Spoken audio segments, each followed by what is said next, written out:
Mike Bohn here with UFC welterweight contender Neil Magny. Neil, how are you doing, man? I'm doing great, man. How are you? I'm good. Can't complain, man. Appreciate you taking the time. And I guess cut straight to the chase. The reason I wanted to talk to you today is last night, of course, Saturday, we had UFC 267. Khamzat Chimaev made his return and beat Li Jingliang first round submission. And we see you in the comments, pretty much on all the outlets, not just MMA Junkie. I saw you, dabbling in the Instagram comments on some other ones saying, give me this guy. I know this is a fight you've wanted for some time. So I guess just why did you feel that you wanted to put that out there right then? Is that a fight that you're wanting to have next? Initially I wasn't even looking at the fight, like what happened, anything like that.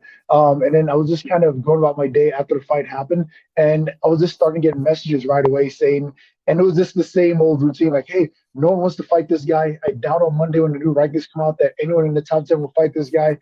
He's just a monster. Everyone is gonna do their best to avoid him. And I'm sitting here getting these comments over and over and over again. I'm just like, what? No way. Like I wanted to fight this guy a year ago. Like, I mean, nothing has changed today. I mean, he did come back. He looked impressive against Jimmy Yang.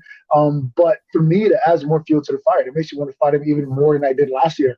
Last year, it was like this mystique or aura around him where everyone's just like, oh man, this guy's is unbeatable. He's the new kid on the block, so to speak. And everyone was afraid to kind of like put their name out there, be the guys to potentially face them. And I was like, dude, I don't care. I'll fight this guy. I fought some of the best guys in UFC over the last 9 years. I mean, I have nothing to be afraid of at this point.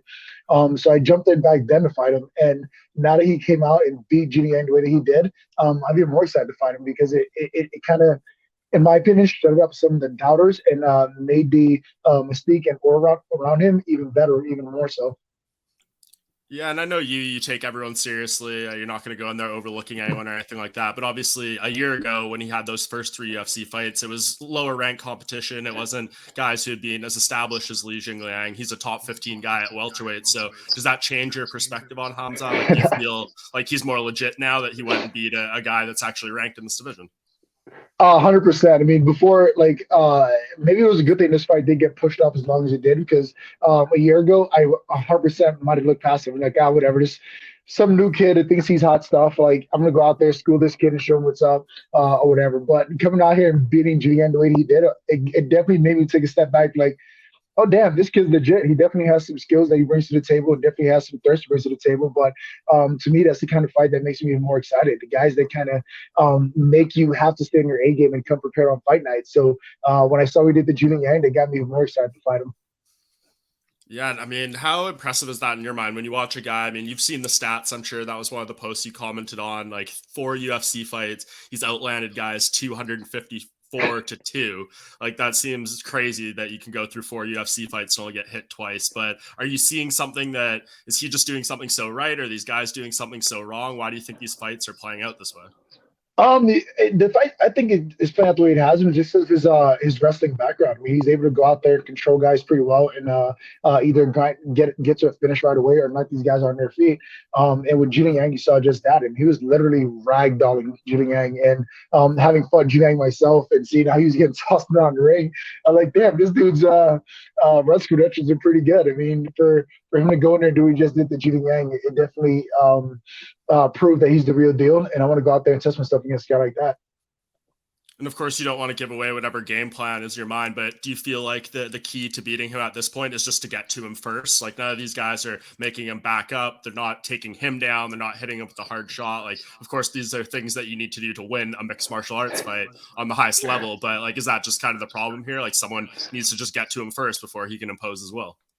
100%. I mean, all these guys in the top 15, top 10, top five UFC, it's the same thing. I mean, anyone can beat anyone on any given night. It's just a matter of going out there and playing your will early on. I think a lot of these guys are intimidated or timid at first and allow him to get off with his strikes or his game a lot quicker than they are able to respond to it. But I'm ready to go to war against a guy like Chimaev. I know for a fact that I can drag him in deep water and beat him. So that's what I'm looking forward to do against him.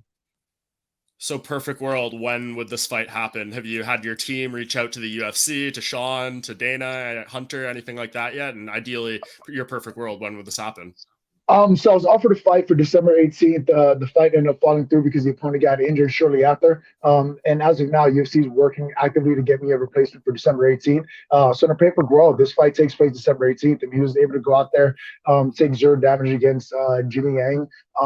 And I think, in my opinion, it's December 18th a good turnaround for him. I mean, gives him ample time to get back in the gym, get ready, to face a tough opponent like me, and go out there and put on an amazing fight. Yeah, last card of the year. Who were you supposed to be fighting? I'd rather not say, just so I don't put myself in a bad both UFC, so to speak. I mean, they tend to like to break that news first, but like I said, I was scheduled to fight December 18th. The opponent pulled out. Right now, they're actively hunting for a new opponent for me. So a guy like Chimaev would be amazing opportunity to go out there and close out the year against. Okay, it wasn't Gilbert Burns, was it? Did that thing end up going anywhere or no?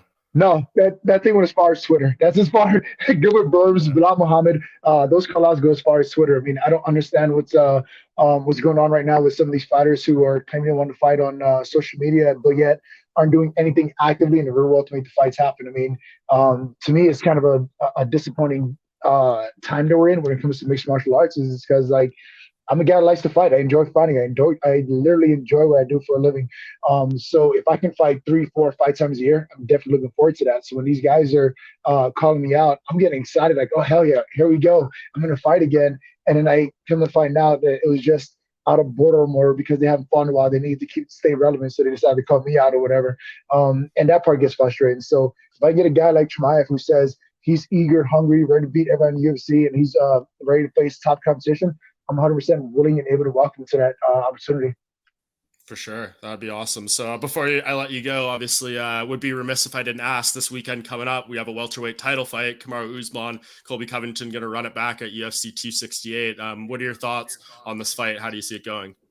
I see the fight playing out the same way the first one did. I think Kamaru's will be able to get the finish a lot earlier in this fight than he did in the last one. Covington is definitely a tough opponent when he comes to the table, but being able to see firsthand the work that Kamaru put in over this past training camp, I highly doubt that Covington is going to have any answers for him going to the second fight. Yeah, definitely. Did you get a chance to, train with him at all, or is he kind of obviously different body types and stuff like that? No, like so when it comes to he and I in the gym together, it's kind of like this mutual respect kind of thing. Like, hey, you do your thing, I do mine. There's not this thing like where I'm kind of peeking over his shoulder, taking notes kind of thing. I mean, when that if and when that it times to cross that bridge, we'll cross it then. But right now it's just kind of like, hey, you go out there, do your thing, I'll do my thing. If there's anything I can do between help you or vice versa, we'll do it. But for the most part, it's just like mutual respect to kind of like not be in a gym taking notes on the other person, so to speak. Not sitting like, oh, so does this, so does that.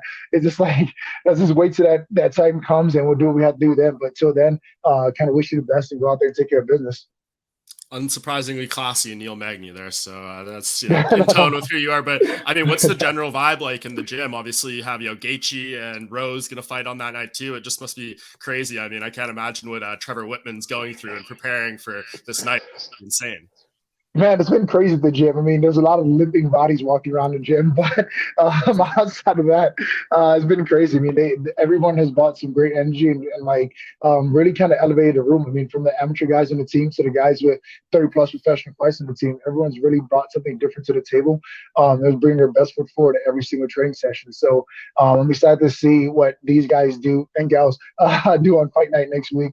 And I'm excited for Trevor. I mean, to be able to get the main event, event, and the feature bout of the evening all in one night. This shows how good of a job you're doing as a coach. So more power to him, much respect to him, and I wish him the best as well in his coaching career with the stacked week that he has ahead of him next week. Yeah, it's going to be a wild one. So just to put a bow on this, December 18th, Khamzat Chimaev, that's your dream scenario. Is your intention, like, say he wants the fight, but he can't be ready till January or February for whatever reason? Are you willing to wait, or are you dead set on fighting December 18th, whoever it may be?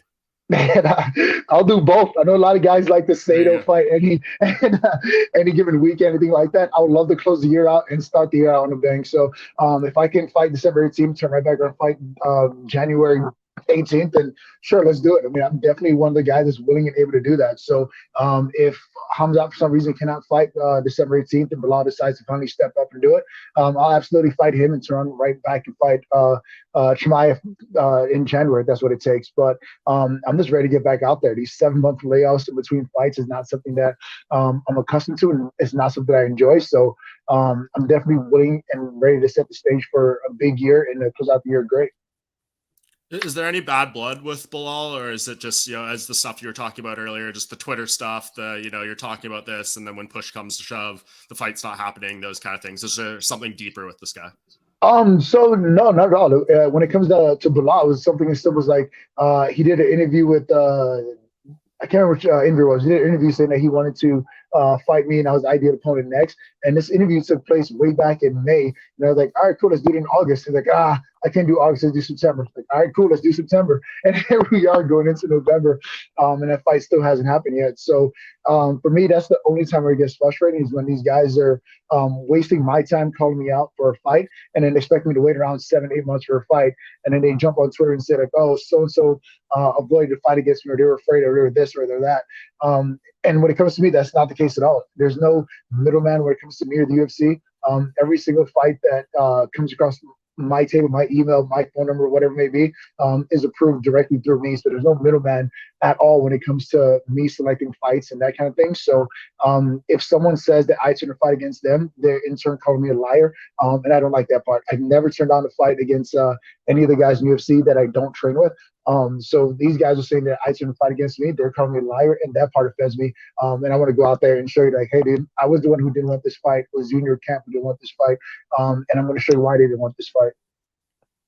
There you go. And I don't think anyone can accuse you of, dodging fights or anything like that. Just looking at your record, and I know you want to get in there. We're moving closer to that George St. Pierre all-time welterweight wins record. I know you want that one, and I'm sure you'll have it sooner than later. So really appreciate the time, Neil. I think it's awesome that you're making this call, and I hope this fight happens. I think it would be an awesome test for Khamzat. Obviously, you're a great barometer to show where guys stand in this division too, and I know you want to take that hype for yourself. So appreciate the time. Hope you can get this fight, and keep us up to date with what happens here. Awesome. I appreciate it. Always great talking to you.